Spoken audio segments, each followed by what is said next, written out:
Oh, yes, ladies and gentlemen, boys and girls, outsiders of all ages, we're getting closer to the Big 12 championship game, closer to all the championship games. And once again, the CFP committee has spoken, and the Longhorns are still in the same spot, and everybody's really confused. We'll try to figure it out tonight. It is the Outsiders on a Wednesday. It's a What Are You Drinking Wednesday, and you do not see Jason Dick on your screen right now. Kids, not that Hill Country Fair diet cherry lime soda is bad for you, but apparently if you drink too much of it, you'll get sick for a little while. So get well soon to Jason Dick is where we start off tonight. Your upper left, as always, is Chance Mock. It's the quarterback.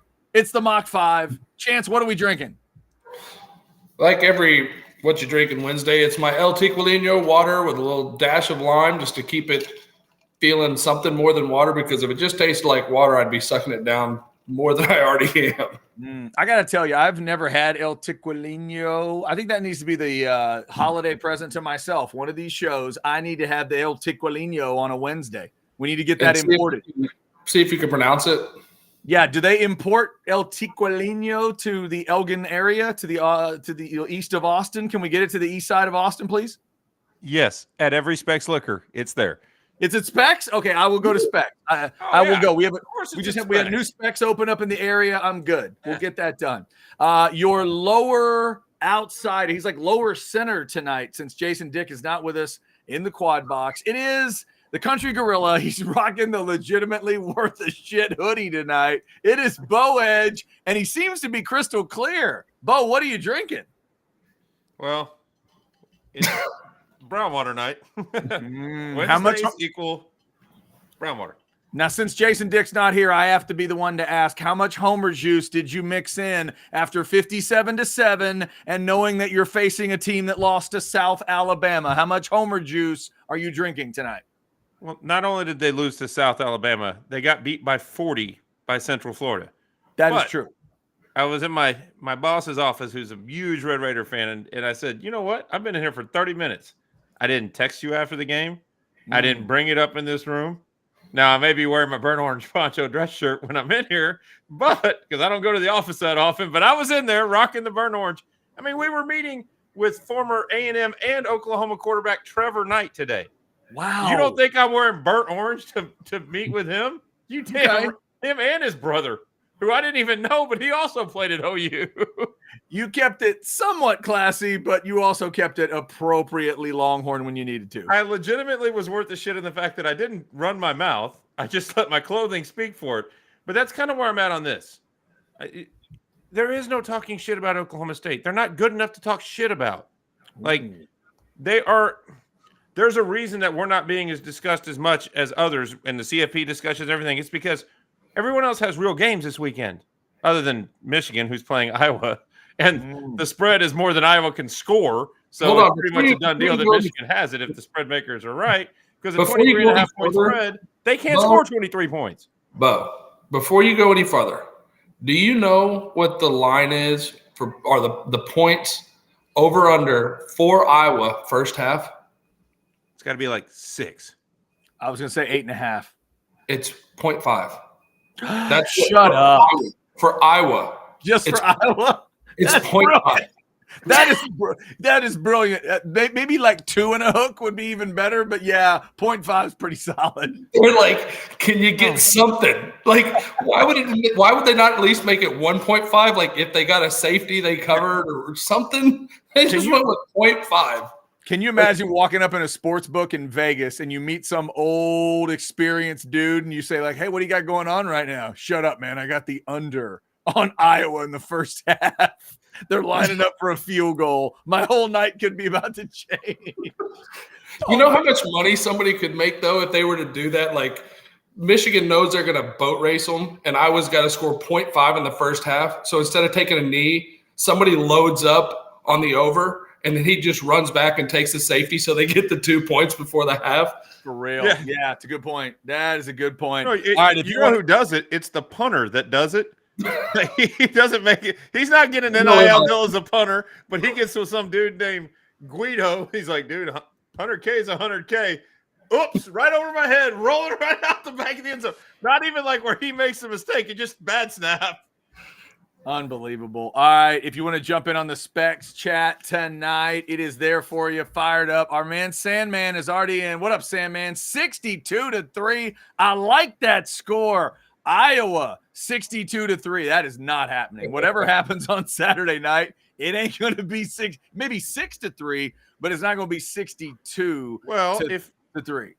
If the Iowa team was able to get into the Michigan food preparation area and spent the last 3 days putting salmonella in all the meals they have for the rest of the week, then Michigan can't compete, and Iowa might actually win 62-3. That might be possible. You're right about that. Also, Sandman throws this in. The CFP is legitimately not worth a shit. There you go, Sandman. Yes, boo Corrigan and his fellow committee members had their say. We will get to some of that. Also, cross your fingers, burn your incense, do whatever you need to do. Chance Mock is once again reaching out to a former Longhorn great. No.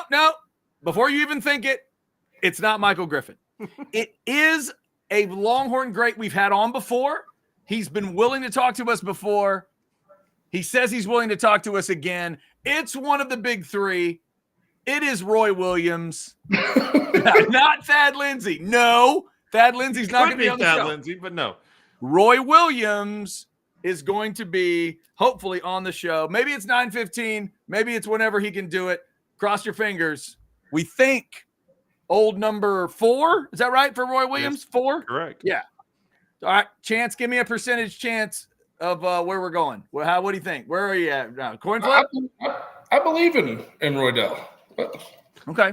All right. Very good. By the way, as far as what I'm drinking tonight, I'm drinking a classic tonight, boys. I'm drinking the Pine House Electric Jellyfish. Shout out to the folks at Pine House. Got to go to the brewery location today. Got to hang with Tyler and the folks over at Pine House. Got a little tour and got to pull a fresh can of jellyfish off of the assembly line as they were getting ready to pack it. It was magical. It really was.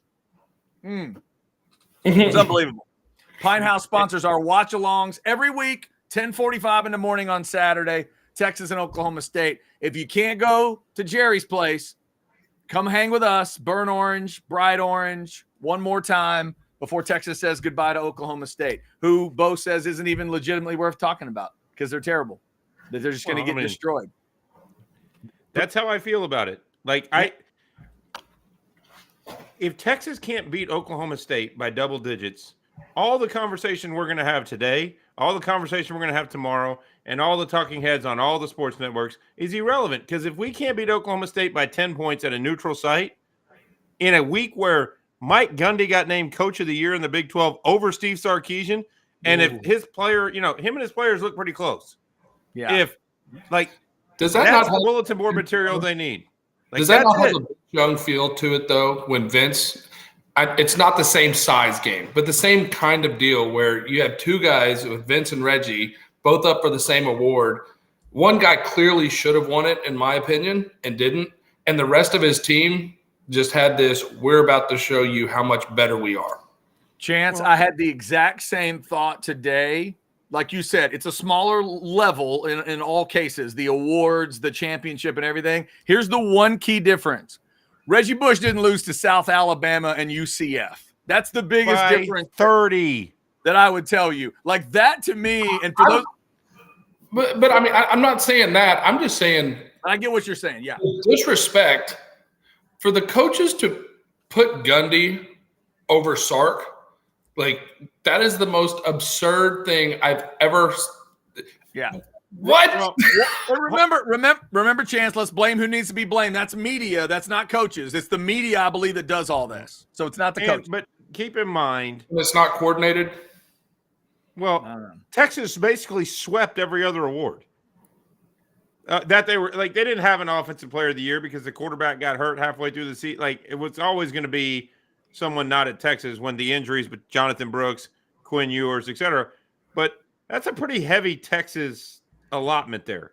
Yeah, so here's your full list. And by the way, Steve Sarkisian spoke 2 of these into existence this week. He predicted Defensive Player of the Year Tavondre Sweat. He predicted Defensive Lineman of the Year Byron Murphy. Well done, Sark. And then your lower right is what the fellows were talking about. Mike Gundy ends up with that Coach of the Year award. Also, congrats to Adonai Mitchell, Offensive Newcomer of the Year. Ollie Gordon getting Offensive Player of the Year. That one was expected. But yeah, fellas, it surprised us. It was during the 12-3 show when we first saw it, and I believe, as we were going through it, Jeff Ketchum let out a holy shit when he saw that it was Gundy over Sark, because we were so certain it was going to be Sark. And the chatters are telling us, and they're right, the coaches vote on the Coach of the Year. The writers vote on the awards for the players. Oh, okay. My bad. My bad. Chance, you're right. And I think part of that is nobody expected Mike Gundy in Oklahoma State to be anything. They got this reject quarterback they couldn't even make it at Texas Tech, and Alan Bowman. They don't have a lot of players. There was almost an insurrection halfway before the season started. They weren't projected to finish in the top 5. Texas was seen as 1 or 2, 1A or 1B with Oklahoma for 9 months. So Sarkisian honoring what they all thought he was going to do anyway, they didn't want to reward that nearly as much as they wanted to reward Gundy. Yeah. I don't agree with it, but at least there's a rationale behind it. A lot more than the rationale that the CFP has for putting Texas 7 and putting Oregon ahead of them, using Bo Nix's completion percentage as your number one reason why. Yeah. Well, I have a theory to that. Do we want to bridge into that conversation? Because I have a theory why they're doing it. We will get there real quick. Let me just throw out the conspiracy so y'all don't have to as Longhorn fans. If the coaches did indeed vote, then it makes total sense to me. These coaches just decided that no matter what Texas or Oklahoma was going to do, Sark can't be Coach of the Year, Venables can't be Coach of the Year, and that's where they started. That must be where their bottom line was. That's the only way you can explain it, because you can't give the Coach of the Year to a guy that lost like that to South Alabama and then made us all think that the reincarnation, that like an Earl Campbell 2.0 had appeared miraculously at UCF. But you can't give that coach the Coach of the Year. So clearly that little fix was in. In terms of the CFP, I don't know if a fix was in, but yeah, let's get to it, gentlemen. Texas still 7. Oregon sitting at 6, and it was, Oregon's up 5. Ohio State sliding in at 6 after they've lost to Michigan. Bo, go ahead and get started with it. Well, I'm not worried about the Ohio State thing yet, because this is just their little ESPN gimmicky game thing, because Texas has one more game. So then if Texas wins the Big 12, and not by a point, but if Texas wins the Big 12 as they should, then next week they'll justify Texas moving up because they're a conference champion. That'll be their rationale. So I don't have no issue with Ohio State yet, because I think it's just they want something to talk about all week, so they just gave themselves something. What I don't understand is why Oregon is ahead of Texas. And I've said it the whole time. It's not going to change. Oregon's been ahead of Texas for 2 or 3 weeks. But when that moron Boo Corrigan, there was a cool golfer named Boo Weekley who wrestled alligators. I like him, but Boo Corrigan's a moron. His top reasons why were Bo Nix's completion percentage, the amount of points that Oregon State averages and didn't average in the game that Oregon beat them in, and the fact that they lost a close game to Washington. That was the criteria that he used that magically put Oregon ahead. None of those is on the list of things that the CFP is actually objectively supposed to be looking at. Strength of schedule, common opponents, ranked wins. You can go with the freaking eyeball test if you want. None of that mattered to him. What mattered was the fact that they want to trumpet Bo Nix to be a Heisman winner. They like the brand recognition of Oregon, and they don't like Texas at the moment. Now, could that change? Yes, it could. But this is – what the fuck does Bo Nix's completion percentage have anything to do with who belongs in the playoff? Well, let's get to my point as to what I think this entire thing is about. I think the guy that I think is going to win the Heisman Trophy is not going to be even sniffing the playoffs. The next guy is Bo Nix. You got Penix. You got Harrison Jr. That's why they're all 3 ahead. They have to have a potential Heisman winner playing in the college football playoffs. That's where I think they start playing some games and take the Heisman away from the guy it should be and give it to Bo Nix. The same reason that Oregon is ahead of us. They can't afford to have no Heisman contenders in the college football playoffs. They can't. Yeah, I think the other, there's this idea that they're sending a clear message about what they think of Oregon over Texas or whatever. I thought Ohio State maybe needed to fall down all the way, maybe almost to Alabama. I'd have left Alabama at 8, put them at 7, Texas up to 6, even if you want to keep Oregon above them. But, fellas, this is, to me, the lesson that we're learning here. And I know it's a weird lesson. And for the millionth time, I'd like to thank Texas for scheduling some of the non-cons that you do. But, guys, the message is clear here. Don't schedule that Michigan game next year. Don't schedule Alabama. Don't schedule Alabama this year. What they love is when you build up an undefeated record, or if your badass game just needs to be in conference. That's it. If your conference game ends up badass, they'll respect it. Everything else apparently doesn't matter, and you don't need to schedule games like at Tuscaloosa. That's the lesson I'm learning about what they want. Well, but that lesson changes when it goes to 12 teams. If it was a 12-team playoff, none of this would matter. And then it actually could come into play because the debate over 10, 11, 12, and the 13th team sitting out trying to get in, that's when they're going to start using strength of schedule. That's when they're going to start using non-conference. We're just ahead of our curve. Like, we did it too early. But, yes, if this was a 4-team playoff for the next 10 years, the message was loud and clear. Don't schedule anybody. Go play FCS schools. Go play the school for the poor, because what happens on the field doesn't matter to these fuckers up there at the CFP. It really doesn't, because there is no rationale. Like, I know my Homer juice is coming out, and it's not. It's just Maker's Mark. But, at the end of the day, Texas's resume, mathematically, not eyeball test or not we like the color of the uniforms, Texas' resume is better. For the same reason that I'm saying that Florida State gets in, if they're undefeated, any of these things about, well, they're not the same team or their quarterback's hurt now, so that doesn't count. No, if Florida State goes 13-0 and is a conference champ, I don't give a shit who's the quarterback. They earn the right to be in the playoff. As bad as that ass whooping is going to be when they play Georgia in the first round of the playoff, if Florida State gets in, you have to honor the regular season. Because if not, we could just have AI Sims tell us who won the college football playoff.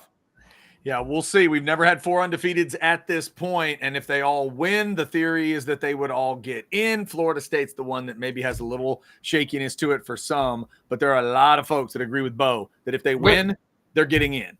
But to Bo's point, and I understand, Bo, that they don't have a game and everything, but we look at the things that the committee says they value, right? They want conference champions in the playoffs, right? So what valid reason do they have? And I heard your spiel, Bo. There is no valid reason. It goes against everything they're saying for them to put Ohio State, who can't even play for their conference championship, ahead of us. How can you say that's one of the things you look at and then put a team that just lost a spot ahead of a team that's playing for a conference champion? Like, they don't even have a chance to be a conference champion.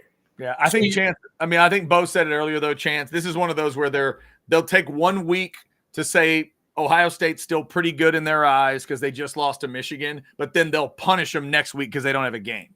They'll punish them by, if Texas wins, they'll jump Ohio State, and then the committee can say, well, yeah, they didn't have a game. Texas is a conference champion. I see what you're saying. I understand that side of it, but to me, it's putting an exclamation point on everything that they say is within their criteria is bullshit. Because whether they have a game or not, to be able to jump, to put a team that's not even playing in the conference championship against a team that's 12-1 that went into Tuscaloosa and won by 10 is absolutely absurd to me. And I agree 100%, Chance. I guess my point is, though, that part is just the semantics.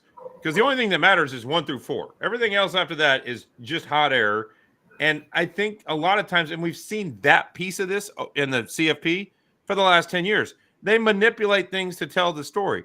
They're basically trying to put Ohio State up there in case Texas shits the bed or something happens that labels them to put Ohio State back in the playoffs. They want to have a rationale for it being Ohio State. Or, they want Ohio State in there if they can. It's not going to happen. Ohio State. Yeah, but I mean, I think wouldn't we agree that for Ohio State to even have a discussion, Florida State and Texas have to lose minimum? Oh, no doubt. Right? But to get Ohio State in? That's what I'm saying. This is the reason they have Ohio State sitting at 6 right now is because they don't want Washington to get it.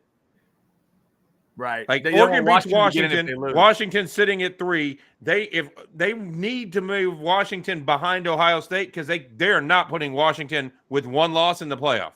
So this is their way of sliding Washington down. That's the bottom end that doesn't matter. The top 4 matter. Everything else is just for show, and they want a safe landing for Washington when they lose, or if they Washington's a 9-point underdog. Oregon wins, they elevate. Washington gets behind Alabama, and they're happy. Yeah, and I'll keep saying this for all you Texas fans. I hate it that it may land right on you like it landed on my team a couple years ago. Remember, this committee does not have to report anything. There's no scorecard. All they have to do is give you 1 through 25. AP voters, you have to end up with a score. The old days of the computers, we ended up with a score. Everybody bitched about scores. They got totally rid of that, and it is a pageant. I keep calling it that because that's what it is. Chance, they do not have to explain themselves. They do not. And by the way, for everybody talking about, man, I hated Boo's answer. He's not answering anything. When Bo talks about the 78% Bo Nick stuff, that wasn't his actual answer to the question. That was his, I'm going to avoid Reese Davis's question answer to the question. And Reese Davis has agreed to not follow up and just ask 4 more questions that he won't answer.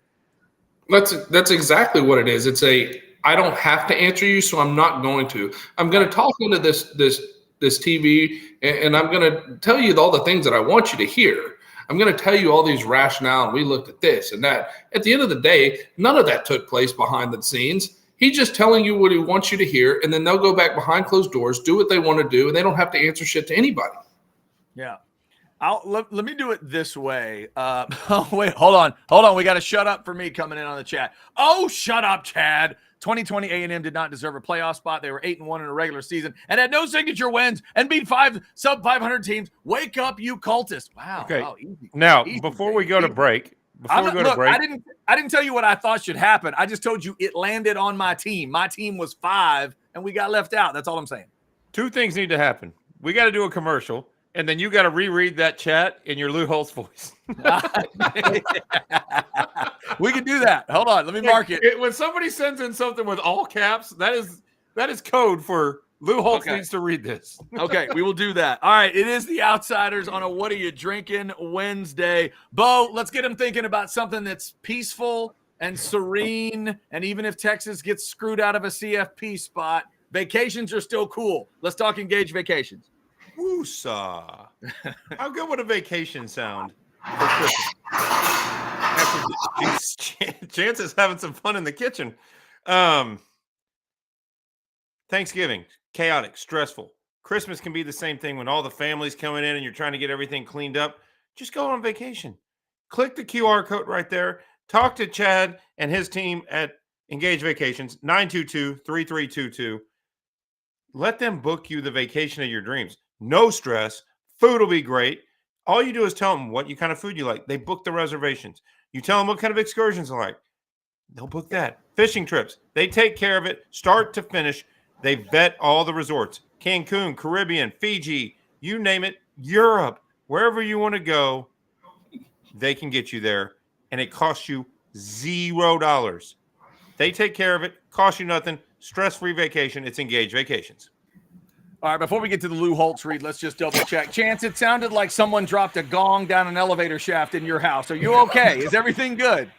I just needed more Ticolino. Oh my God.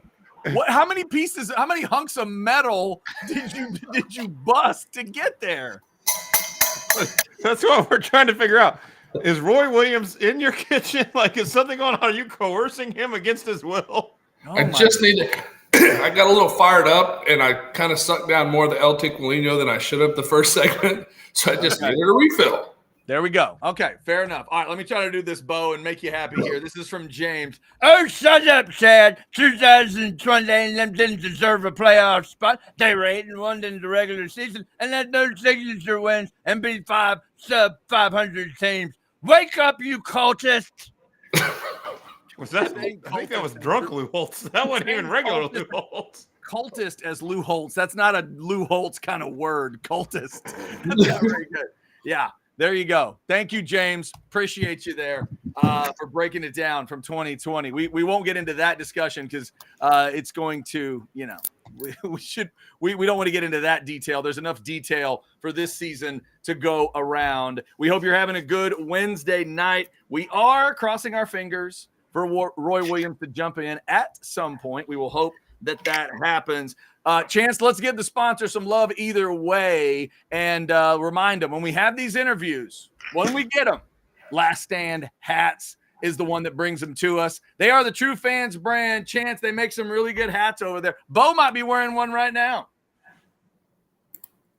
Yes, it is. And they're great. They're phenomenal hats. Actually, we had them at the Super Cooper. So we got some pretty great little products out there. Bo, is that – let me see yours closer. It's all gas, no brakes. There it is. Look at that one. It's beautiful. The original one. And, like Chance said, Outsiders 10 gets you 10% off. They don't just have Texas hats. As we get into Christmas time, they have Rice, North Texas, Texas Tech, and Chance to show – is that him? I'm proving my text that, yeah, we're good. Okay, so Roy will be coming up very shortly, presented by Last Stand Hats. Bottom line is, whatever college you follow in the Texas area, Southwest region, Last Stand has something for your family. So you can get all your family stuff. You got those, Red Raider fans, Baylor fans, TCU fans, Texas State fans. Go to Last Stand Hats, enter Outsiders 10, and you can take care of the whole family and save money while you're getting the stuff you were going to buy for you anyway. See that orange all gas, no brakes right there on the screen? You need that one for this weekend, the Big 12 Championship. There it is. And like Bo said, they do have stuff that's not Texas. Our man over at Last Stand Hats got me this one a few years ago. I'm not sure if I ever showed you all this. Nice little straight up logo for it. They do other colors. They do have other Sam things. Houston State. They do. They got a lot. They might even have do they have my wife's SFA group? Can I get her like an SFA Last Stand Hats? Yes. I think so. I think so? All right. We'll check into it. Bo's just making promises. He's on the maker's market. He's like, yeah, we can do that. Got it. Well, those close to me call it Bo gerating. You kind of, if you don't know, you just go. So, you know what? I just realized we have absolutely buried the lead on tonight's Outsider show. Bo referenced it briefly and talked about clothing earlier. Let's get Colton a poncho shirt up here. PonchoOutdoors.com. Damn it, the last time Texas won a conference championship in football, who was the quarterback? That handsome bastard was. There he is in the long. You know what that is? Trying to drive away from Ndamukong Suh, and it worked. It worked with 1 second to go, and the kicker hit the kick, baby. He hit it, and Texas won the damn thing. PonchoOutdoors.com. That's where you went with it. All right. So I do have some good news for you, Chad. Some really good news for you and your Aggie Nation. All right. I would love some good news. Okay. So think back 2 or 3 years ago, when the coaches were all jumping ship and it was like chaos amongst coaches. Okay. The 2 biggest fish that everybody were shocked that moved and relocated were Lincoln Riley and Brian Kelly. You remember this when this transpired? I do. The 2 coaches that were highly regarded as coordinators, but nobody really put much into them jumping ship and going somewhere else. Dan Lanning and DeBoer from Washington. Mm-hmm. Who's playing for a playoff spot this week? It ain't Brian Kelly, and it sure as hell ain't Lincoln Riley and his nasty ass brisket. So you got in what this year's coaching, because somebody will fall out of the woodwork at some point. Mike Elko could be the Dan Lanning or DeBoer or something like that, for the Aggies. Like, I'm trying to give you a positivity here on a What You Drinking Wednesday. Like, you really got deep in that one. Shit. You didn't get the belle of the ball. You didn't get the hottest girl for prom, but maybe you got the one that you're going to marry. Yeah, well, no, it the whole time it's been a long way to get to the girl at the ball to the one you're going to marry. Yeah, that's true. That is true. How about you get your damn guest on, and then I don't have to keep talking? Yeah. Look, guys, after 2 straight hires that just felt too flashy and not enough substance, I actually kind of dug it. I mean, other than the obvious stuff about I wouldn't have done the war hymn at the end of the press conference because it just looks silly, but that's what my people do. Well, that was the most Aggie thing about that press conference. Exactly, right. My people press corps doing the damn war hymn. Right. Aggies are going to Aggie. I get that. But from the football standpoint, I kind of dug it. It felt real. It felt X's and O's to me. And I'm thinking of two guys as he's talking. The lower version was Gary Patterson. The upper version was Kirby Smart. It was one of those two guys, both defensive-minded guys that just when you see them talk football, you don't think, well, that's just a showman. Well, that's just an egomaniac. Like, no, you just think, well, that's a ball coach. And it felt like he wanted to just go crush some film and be a ball coach. So that part of it I like. He's one of my substance guys. If they couldn't go flash and didn't go flash, I wanted him or Traylor. Those were the two guys that I kind of liked. So here's the thing, and I thought about this today at like 5:30 this morning while I was on the treadmill. And it's the first – I was going through all the Aggie coaches since RC. And, of course, I have a very personal relationship with RC. I love the man, and I'll always – respect him, and he's one of my favorite coaches ever. But between Slocum and where we are with Elko today, I can't think of another coach that could embody what A&M is, that could embrace it, that the fans could grab a hold of and truly love like they did RC till Elko got here. Like the Sumlin was flash and fun, and it was a whole different vibe. It wasn't like national, typical Aggie Nation, right? The whole thing, like – Sherman was not that guy he wanted to be. He wasn't. It's never felt like that guy, and that does feel like a good fit to me. Yeah, we'll see where it goes. The presentation was weird, clearly, but my people are known for weird presentation. It's kind of what we do. Well, we don't know how to present practices. things perfectly. Most teams don't have their guy picked out and then try to hire another guy. And then come back to him at the last minute when their fan base literally revolts. Yeah, just it's a different way of doing stuff sometimes. By the way, out of nowhere, our man Scott just throws us 20. Thank you, Scott. Appreciate you there. That is if we get our hats in, we're gonna get Scott's information. We're gonna send him a legitimately worth a shit hat just for that one moment. That's what we need. Speaking of legitimately worth a shit, do we have we getting a little closer to Roy Williams here? I think we might be getting ready. Chance, what do you think? What are we hearing? I'm texting him right now. He goes, "Hey, my bad. 1 second." You know what? See, because he knows deep down, he's probably heard about this Michael Griffin thing. He doesn't want to be the next guy to make you think that nobody's returning your calls. We don't want that. Someone have been wearing that shirt to the Big 12 championship game. Perfect attendance, Roydell.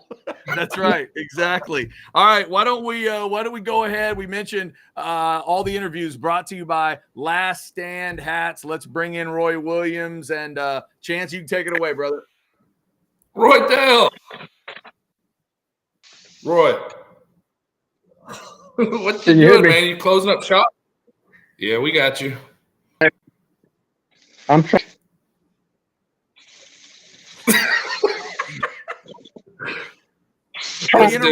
Mid-steak. See, you're so much better than Griffin. Griffin stood up 3 times, man. Yeah. No, I'm trying. I ain't very good, but I gotta eat. That's good. So, look, we talked to you before the season. Obviously, this year's been a hell of a lot of fun. We find out today the things that X did. We find out today that Mo City Mitchell is the newcomer of the year. I mean, the wide receivers performed well. Give me your thought on how Jay Witt was probably my favorite. He's an effort guy. He's a guy that didn't get the ball a lot, played his ass off. What do you think about the guys so far? Yeah, I think we got a good group of guys that coming in. I think those guys made a lot of plays. They probably left a lot of plays out on the field as well. But the thing that you got to appreciate is the growth and the maturity of these kids. So they've just gotten better and better, and they're just making plays left and right. All right. So we've been talking about the CFP, and you and I didn't have to deal with it. We were trying to deal with style points because we had to actually go with what the AP rankings were and trying to get there. But now you got this committee that hides behind closed doors. They don't have to explain what they do or why they do it. They have hinted at what matters to them when they're But I look at Ohio State. Texas doesn't move. Like, does that blow your mind as much as it blows mine? Not really. Because we don't really people out. You know what I mean? We've played. I don't know if we've shown that we are that team. You know what I mean? I don't know if we're that dominant of a team. I think we're dominant, but we didn't show that we're dominant against some of those opponents that we should have put at 20-some points, in my opinion. So when we've talked about this. Well, your opinion is pretty damn good, but we've talked about this before on this show. It looks to me when we were playing, like we were trying to stomp on people. I tell them we used to joke about, let's see how fast the starters can get out because we're just dominating them and get the backups in. And it felt like this team would get up by 21, and then they just wouldn't step on the throat. You know, it's almost like they felt like they had it won. Right. And that's the thing that I saw as well, is just they just didn't like finish tough. You know what I mean? Like just finish the deuce. And but I don't see how the committee can keep out a conference champion over, you know, a one-loss Ohio State team that didn't win the championship, didn't win their conference. So that part I don't understand, or won't understand if things don't go our way. And that's what we were just talking about. Is that's the one that we know where Oregon's going to be. They love Oregon. They love the Oregon offense. The Bo Nix story is a good story that everybody likes, even though I think Jaden Daniels is the best player in the league right now, just my opinion. But they want him in. So I get that. What I don't get is how they want a conference champion. Ohio State's not even playing in it, and yet they still have him slotted. That's the one that just irks me more than any. Yeah. And I think that's it. Us as outsiders, no pun intended, we look on the outside in, right? Where it's just a weekly deal. We beat Oklahoma State, and Ohio State is off. We would easily jump them, in my opinion, after this coming up week. So, all right. So Chad and Bo, jump in here because we need to let Roy get his steak cooked because I don't want to be. I don't want to be burns. Yeah, I hear that sizzle. Hey, Roy, one quick one from me. Obviously, we talked last time we had you on about the classic 43-40 game. You and Chance were a big, huge part of that. Tell me how it felt for you as a former Longhorn, a Longhorn great, to watch them say goodbye to Texas Tech like that by 50. How enjoyable was that for you? Yeah, it was great, man. Especially you talk to my brother, Lloyd Hill went to, Texas Tech great. I am a franchise owner of HTO with Daniel Howard, who was a linebacker there, Texas Tech. So it was a big war this past week, and when it was over, he come to work away. But the way that we played against Tech is the way that we should have been playing all year, and that's a dominant performance right there. Yeah. All right, Roy, I know you got a steak cooking, so I had a bunch of questions, but we'll save those for another time because your golfing ability. Now it's already off. It's sitting and resting now, so we got plenty of time. Rested. Okay. Yeah. I got an NFL question. A friend of mine, Ricky, was doing some homework and sent this to me, and I'd never heard this. One, did you help come up with Calvin Johnson's nickname Megatron? And if so, two, what made you name him Megatron? The Transformers were a big deal, right? And I was the leader of the clubhouse, so I was kind of the Optimus Prime of the receivers. And then here comes this guy. My mom is always better than you, and I'm like, yeah, right. I feel like I'm the guy. And this guy comes in 6'5". I'm the X, he's the Z, so and we got go routes, and he beats me to the 10 every single time. And I'm like, who the hell is this guy? How's he bigger than me? How is he bigger than me? And when I saw transform into the jet or the fighter was, And I was like, that's him. That is that guy right there. So I just called him Megatron and just stuck. When we had his retirement party, when he had his retirement party, I told him, I said, look, man, I need $1 for every time. Not even $1. I need a nickel for every time that Megatron has been used. Wow, I never knew that. We do need to get Roy some money for that. Can we get the man some in the era of NIL? Can we get him some royalties for that? Come on now. You know what I'm saying? He needs some royalties.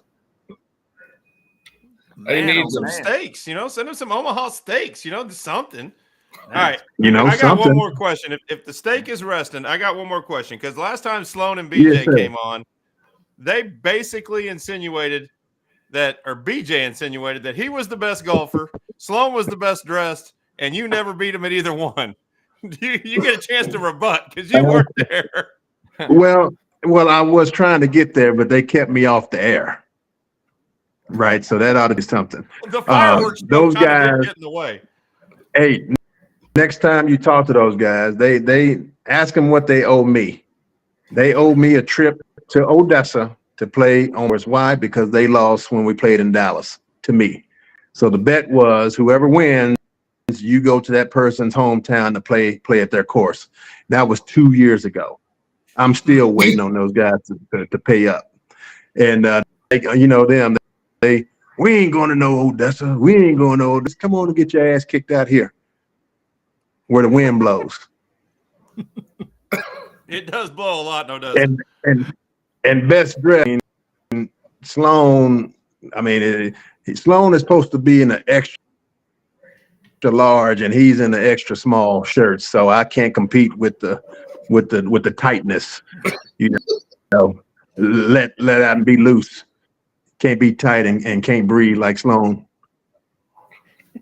Sloan also said he'd beat you in a race if we were to set up a 40.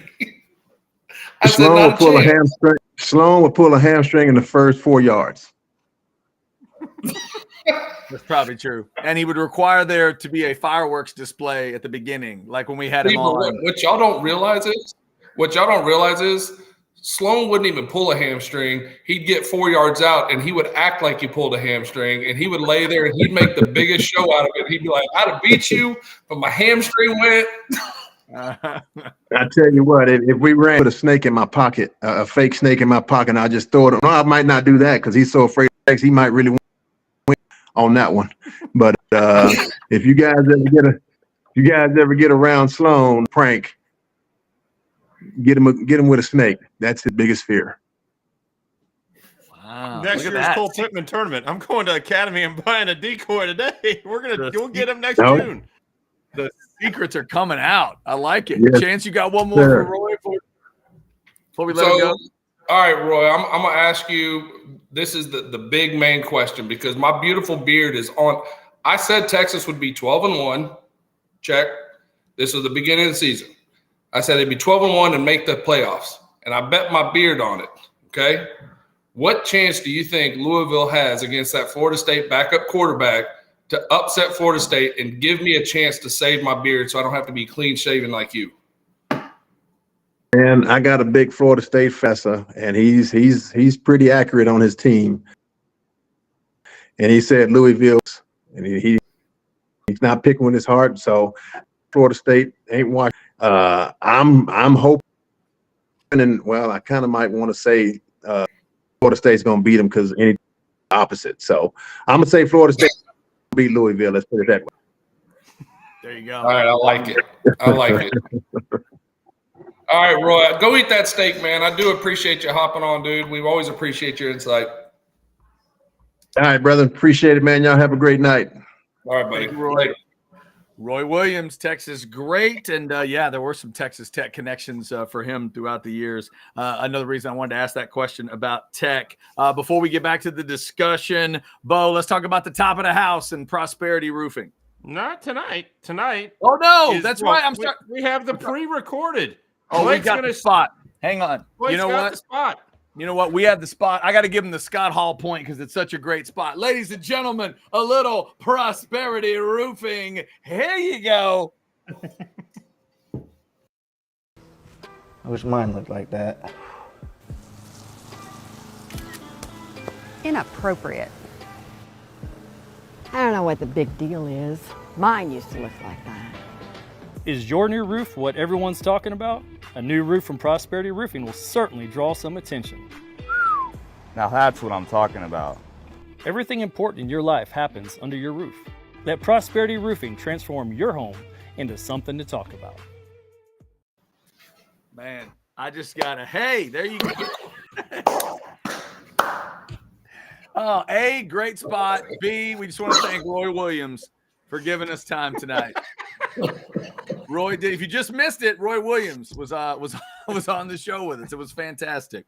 Thanks to Roy for making some time for us. We're talking Texas football, the CFP, how everything was put together. And Chance, back to something you were talking about.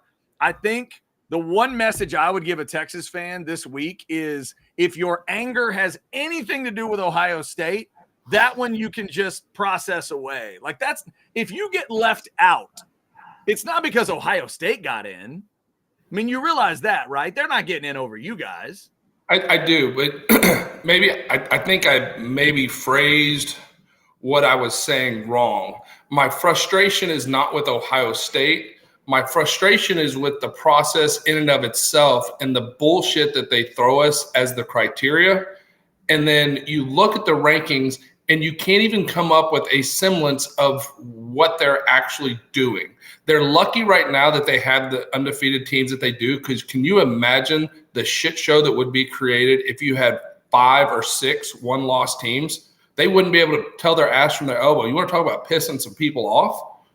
What's the criteria? What are we going? That's what my frustration is. So it's not at Ohio State. It's with the vagueness and the ever-changing bouncing ball of the CFP selection committee. Right. Well, okay. One of our chatters put something in, and we were talking about it earlier about how there's always ulterior motives to what they're doing before the final rankings. And I hadn't thought about this angle, but I think it's more accurate than even the one I was thinking of. They have Ohio State at 6 in just on the off chance that Michigan loses, because there's no way that the CFP, which is almost all Big Ten affiliated schools and former people, would let the Big Ten not get a team in. So they needed Ohio State to be able to fill that void, because if Michigan loses to Iowa, they're falling to 10.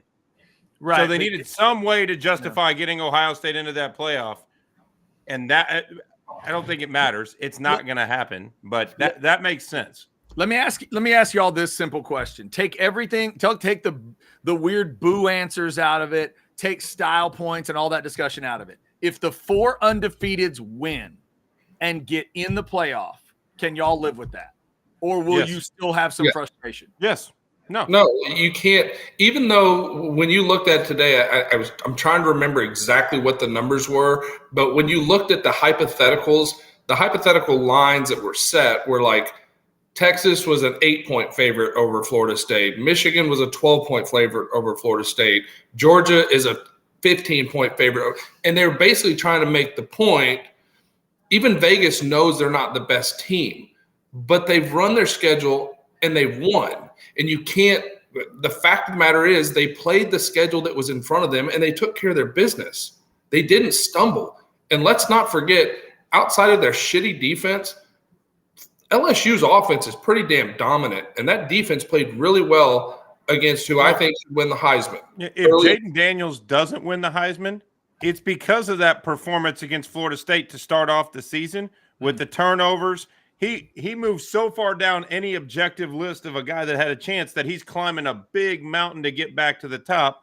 And let's be real, he doesn't have the Bo Nix amazing story of going and getting booed by the fans and having to find a new home at the school your dad was a legacy at. So that win does carry some weight. And if 4 teams go undefeated and Texas isn't one of them, this team has already exceeded everyone's expectations, or most people's expectations, by getting to this, assuming they beat Oklahoma State. 12-1 conference championship. There isn't a Texas fan alive that's realistic that wouldn't have taken that in August.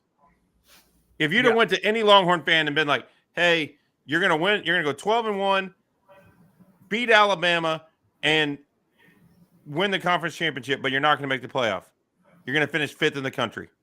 everyone would have said, thanks, great. Sark's my guy. I love it. Like, and I'm not rooting for that scenario by any stretch. I want Texas in the playoff badly.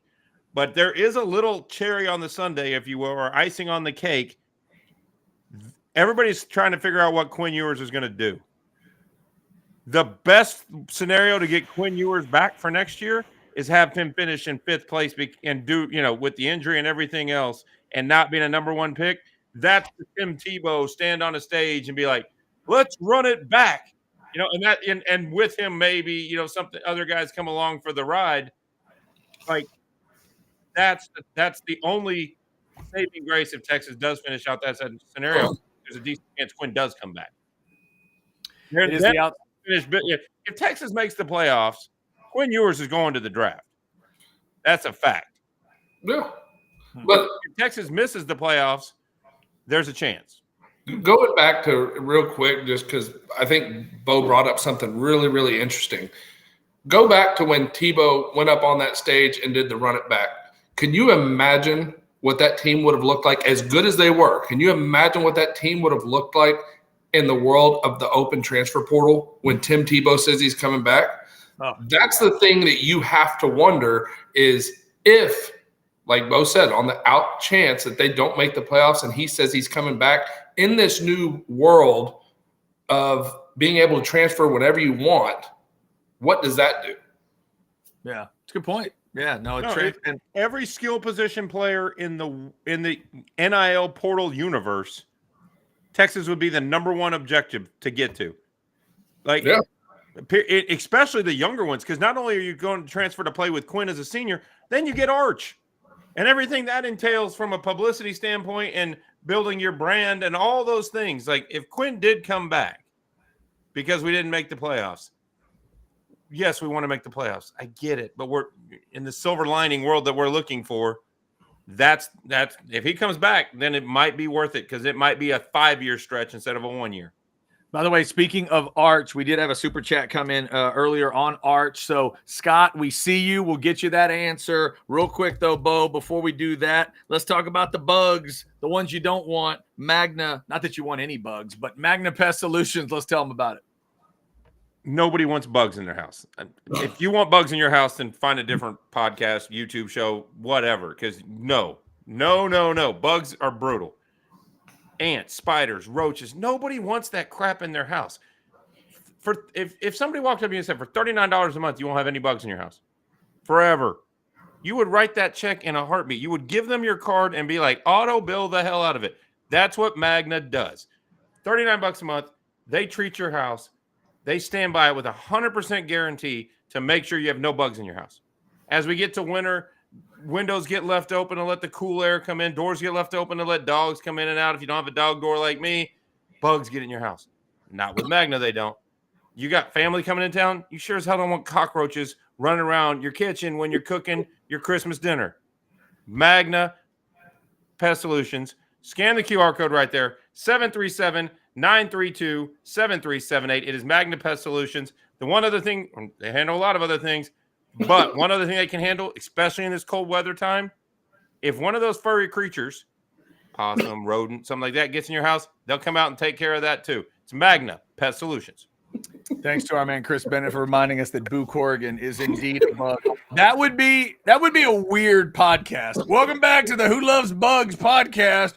I'm Bill. I love scorpions in my house. Let us know on the chat what kind of bugs you love in your house. Bro, you just went through, and that was probably the greatest read I've ever heard. You just went through, and we had in-laws with cockroaches coming across, and if you don't have a dog door, which you don't have, and, well, we're almost done, but let me go to, if you got the furry creatures like the possums or the rodents, and they don't want to come – we got something for you. If it crawls, if it slithers, if it wibbles, it wobbles, has fur or not, we got you.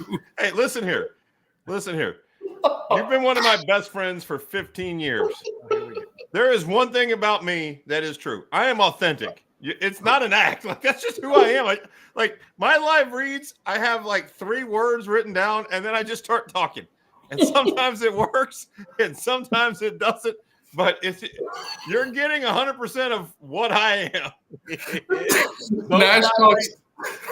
Those live reads are a shoot, ladies and gentlemen. If you're a wrestling fan, it's a shoot, and we'll get to a wrestling reference here. And I love you too, Scott Vidalia. In the chats, yes. And Scott is where we're going to go here. So, gentlemen, earlier when I threw this up, I didn't know where he was going, but Scott did have a super chat for us. Thank you for that $20, Scott. And basically, fellas, he wants to know what y'all thought of Arch Manning. We got to see Arch 2 minutes ago, third quarter. Extra insult for Texas Tech when he got in. And then they threw maybe a little more than you normally would, up 43. Chance, let me start with you. Quarterback to quarterback. What did you think of Arch? So, first of all, I thought it was really cool because I think the kid's going to do some really great things. So to be able to say I was in the stadium to watch his first ever plays was pretty neat. The other thing, there was 3 things that stood out to me that was – one was funny, one was good, and one I think could be great. Number one is the funny one. When you watched Arch stand out there, the way he stands, he looks identical to Peyton Manning. It is the funniest thing. Like, I was like, oh, my God, I'm looking at number 16 out here in a white jersey with orange numbers, and he stands like fucking Peyton Manning. It was awesome. Now, the cool thing, I knew that he could run. I was told, he's Cooper's kid. Cooper was the best athlete of the entire group. But I didn't realize his mobility and escapability was that good. Now, part of it may have been the adrenaline from your first start, but he was able to move the pocket and move the chains on a couple runs that I didn't expect to see. Number 3, look, I understand everything that people say. He already had the lead. The game was in the bag, blah, blah, blah, blah, blah, whatever. It's his first start. He knows who he is. He knows the number of eyes that are on him. The way he handled it and his composure, I think, shows what it's like growing up as a Manning, that he is going to be a really calm, cool, collected kid that when Quinn decides to leave is going to be able to come in and manage the situation really early. Bo, what'd you think? It's funny when you listen to Arch speak. He acts like a Manning. He acts like a professional. He acts like he's been coached on what to say and when to say it from when he was 5 years old. And that's what makes him the perfect next guy in this program. And I'm sorry to Malik. Like, if that we can all read the tea leaves and see where this is going to end up. But that's the person you need to not go like a roller coaster when the transition happens, whenever it happens with Quinn. Because Quinn's going to drag this out for a month and a half. I mean, I love Quinn Ewers as our quarterback, but he is a little bit of a diva sometimes. And he's going to like the Quinn Ewers show and having everybody asking him the question and not making the decision until after winter break and they have to go back to practice. He won't do it right away. Sort of the Vince Young moment where he walks off the field, a national champion, and says, I'm going to the NFL, because it would be obvious. You need a guy with Arch's demeanor to where it doesn't rattle the locker room, to where there's not this indecision amongst players. And that's the best thing I like about Arch so far, beyond all the physical, the mental part of it. He acts like Peyton Manning. Like, he acts like 40-year-old Peyton Manning. Nothing's bothering him. Yeah, there was some impressive stuff in there. Guys, the one moment that I would be not most excited about maybe, but if I'm a Texas fan and I'm a football nerd, that play where he rolled to his right, Chance, you know how tough this is. He didn't do the all the way to the sideline, all the way back to the middle, that dangerous throw they talk about, but he was on his way to a rollout and he threw that just a bullet. Oh. And I remember thinking, ooh, that looked different. That was like, oh, that was a little different. That was a nice ball. You remember we talked about this before the season and just the way that the ball jumps out of guys' hands, and it's just different. It's almost like when you hear an Albert Pujols hit the ball, like it just sounds different off the bat. It's the same kind of thing, and the ball jumps out of his hand. I mean, that very first slant that he threw was kind of a backline throw. I mean, I thought it had smoke coming off of it. It wasn't really well placed. It was a little high and out of reach, but I mean, he ripped that one too. And you were like you said, like you saw it and you're like, all right, that jumps out of his hand a lot different than number 3. Yeah, no doubt. And remember, trivia question, who did Arch Manning throw his first pass to at Texas? Jonte Cook is the answer to that question. The young man from DeSoto. And Quinn's biggest strength isn't arm strength. Like, let's be real. That Quinn's biggest, the NFL he wasn't the number one quarterback in the country for arm strength. He has a strong enough arm. Arch has one of those elite strong arms. Would you agree with that, Chance? Like, it's a different type. Like, Arch's arm is stronger than Peyton's was. It's stronger than Eli. Like, Eli's was pretty strong, but like Peyton Manning was never known as a strong arm quarterback. He was a cerebral quarterback. Like he wasn't known as a cannon arm. He wasn't He wasn't a gunslinger like his counterpart, Phillip Rivers. Yeah, he wasn't Justin Herbert or Josh Allen with this, throw it through a brick wall type arm. Peyton was the more cerebral one.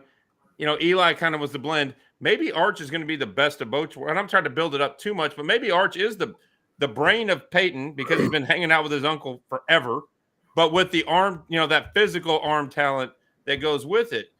And so it's not a knock on Quinn to say it looked different when Arch threw it.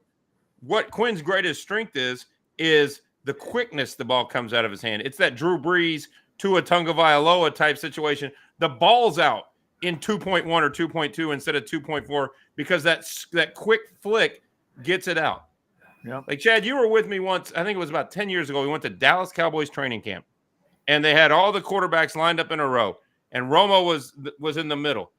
And the other, like, Romo's ball, they all got there about the same time, and then you start watching it. Romo's ball was out 3 or 4 yards before the other guys. They all made up for it like a track runner making up ground. Your strength isn't in how hard he throws it. It's the anticipation and that quick get it out of his hand fast. Like some quarterbacks have that long delivery. Doesn't matter how hard you can throw it if it takes you 2 seconds to wind it up. Like Quinn's is quick. Arch just had a stronger arm. Yeah, and Arch got a hell of a pop from that crowd, too. We appreciate that super chat. Let's do one more super chat, fellas. We'll go a little over tonight, but let's get this one more super chat before we get out of here. Mark sends $9.99. Thank you, Mark. How awesome would it be if Whittington got the MVP and wore that belt for the MVP? Last time he played at Jerry World, the state championship game, he had 6 touchdowns. Mark, we appreciate the reminder. Our man Blake, the super producer, reminds us, fellas, here are the numbers. 334 yards rushing, 46 receiving yards, 6 all-purpose touchdowns, and oh yeah, he won the defensive MVP as well. It would be kind of cool if Whittington goes back to the site and ends up with this MVP. That'd be neat. I'd love to see it just because I love the kid and I think he deserves it. And he has been, for all intents and purposes, he's been a role player this year. He's a guy that is going to have a prolonged NFL career. He's big. I stood by him last Friday afternoon. I mean, he looks like a defensive end. He's almost got the same build. He's not as thick. He's a little longer, but it's almost like A.J. Brown. They just look different. They're a lot bigger. And I would love nothing than to see that kid get to rock out of there after what he came to and what this group of seniors has brought them to be able to walk out of there would be freaking awesome. That'd be good. Before we get done, guys, give me another belt winner if it's not him. Give me somebody else to win that MVP belt. That's what I was about to say to Chance. And I agree, Chance. If Whittington gets it, that would be absolutely amazing. But I'm looking at it for the long term of the program. There is no better guy to have that belt. And from what I'm reading, the Undertaker is going to be there to give the belt out. No better guy to represent the evolution of Texas football and where it's come from this year than a guy that evolved that far himself.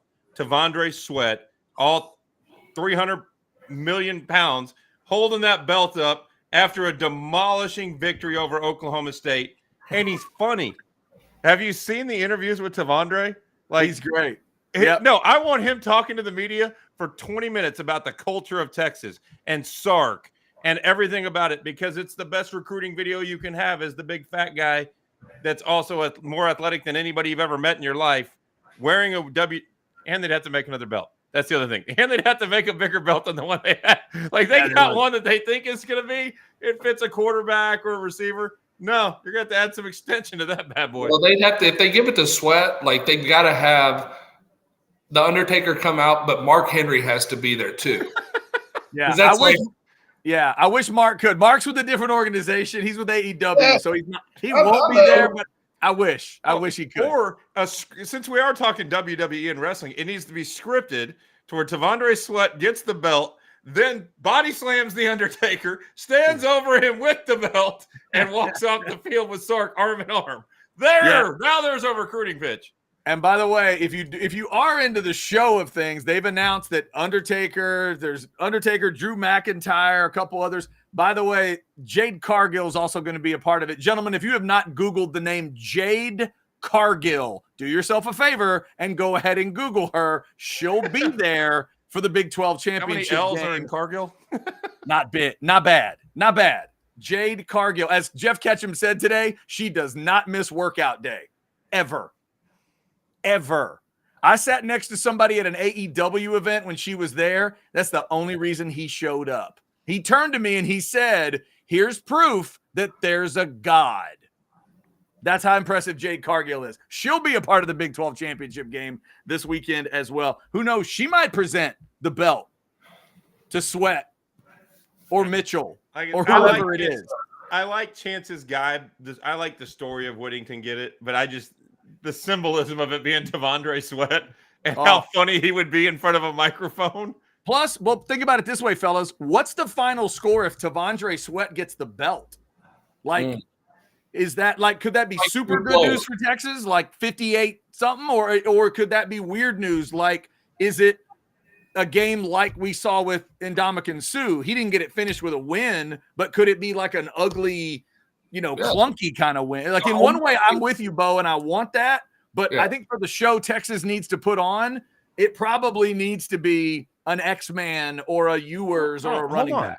Texas wins 51-7, and they spread it around, and Arch Manning's in the middle of the third quarter, and nobody had these amazing stats, but Tavondre Sweat has 2 sacks, 2 tackles for a loss, and his signature moment where he hits out Alan Bowman's unathletic ass, the ball flies up in the air, he one-arms it and walks into the end zone and then throws the ball to Bowman. Boom! Well, there you go. The MVP. That scenario gets the eyeballs too. All right, I'll give 93 the belt for that. Yeah. Yes. I like if that happens, we're all celebrating. Yes. I like to make up stories, and that's a story. And I think Mike Gundy would vote for him if that happened. All right. So before we get out of here, I know Jason Dick is not here tonight, Bo. So do we have a Dick move of the week, or is the Dick move of the week that he's claiming he's sick? It's a great story, and I'll share it right now if you want to go extend it, or we can carry it over to tomorrow night's show in case Jason comes back. Because we agreed on who the Dick was. Okay. The story ain't changing. The guy got cut, so it's done.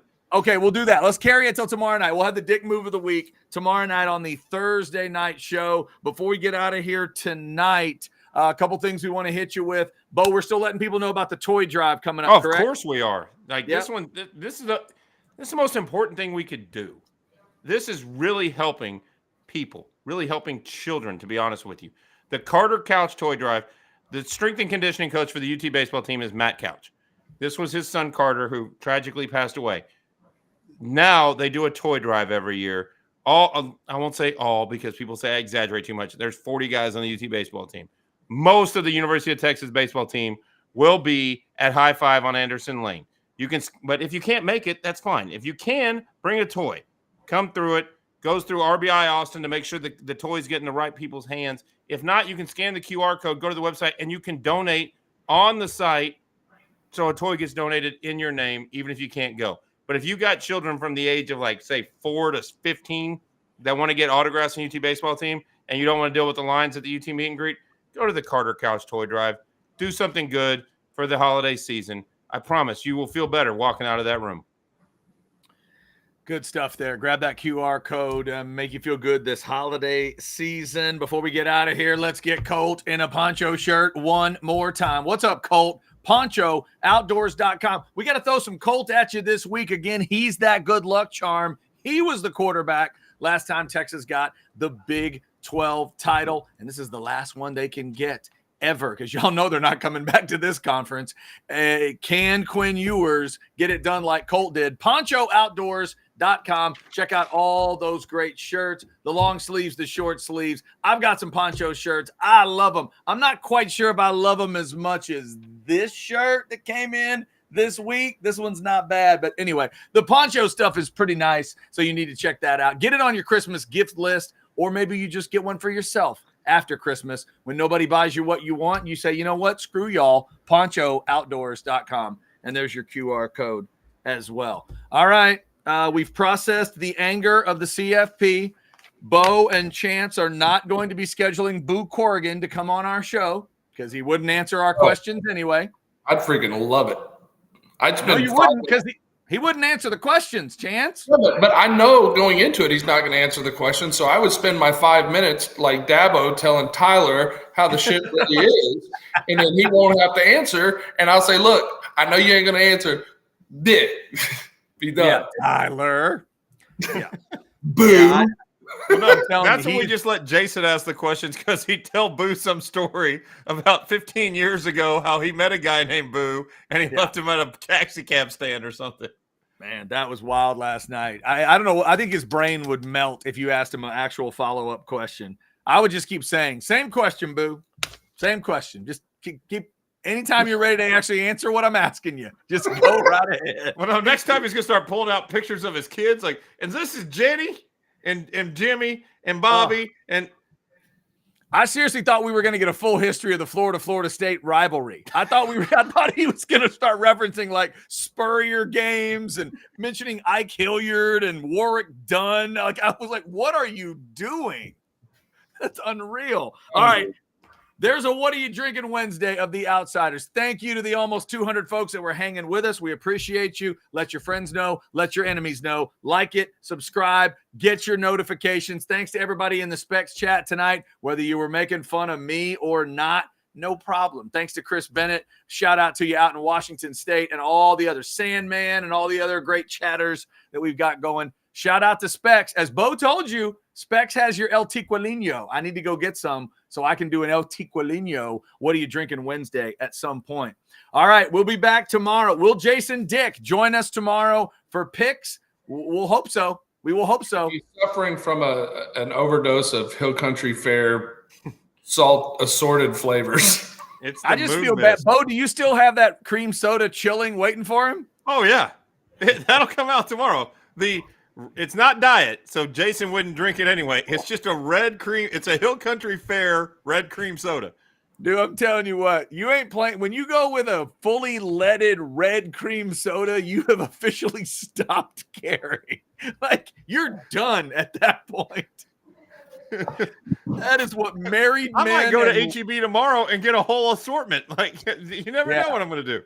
Two kinds of men drink that beverage: married men and truly lonely men. Those are the two kinds that drink red cream soda. Oh my God. All right. Poor man's Big Red. Calm it really is. God, how great was Big Red back in the day? Remember when you could just drink a Big Red and not care? He's over here trying to make up excuses. He's like, look, he's like dejected. He's like, well, it's just a poor man's Big Red. Oh. Like you really hurt his feelings. I love how you said it's a poor man's Big Red. You realize whatever Jason Dick is drinking is like 4 levels under the Big Red. He's like 4 stages underneath that. That's the reason I bought it. I bought an assortment of the damn cans when Razor made me do it when we were at the grocery store. I got the Diet Black Cherry. I got the red cream soda and regular cream soda. There's a root beer. I got like a 6-pack of Hill Country Fair drinks. Man.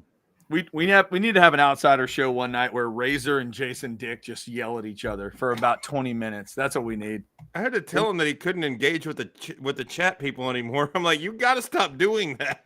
Yeah, he's you're 12 and you're threatening to fight guys on the internet. The young man is a scoundrel. He is a scoundrel. That's why we love him. All right. Thanks to Blake, the super producer, for all his great work. Thanks for supporting Orange Bloods Live until tomorrow night at 9, when we'll be doing an outsider show while the Cowboys are playing. That should be weird. Hey, there's a couple of bugs we'll try to get rid of until Magna Pest Solutions.